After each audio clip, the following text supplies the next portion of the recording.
تعرف ان اللي بيحصل في الفاشر فاق اللي عمله المغول في بغداد؟ دي يا سيدي صورة حديثة من القمر الصناعي لمدينة الفاشر بالسودان، والبقعة اللي انتم شفتها دي مجرد برك حمراء اللون، غير اكوام الاجساد او الجثث فوق بعض.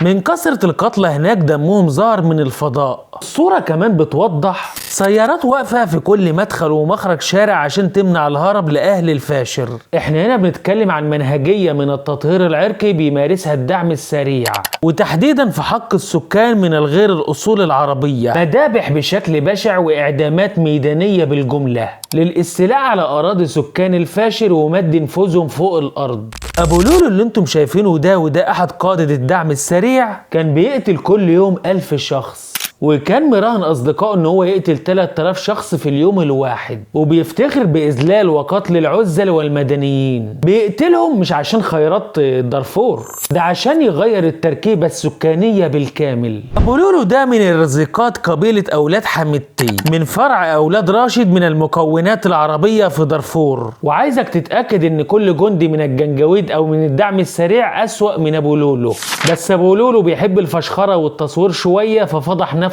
بسرعة، وعشان كده أمروا بسجنه.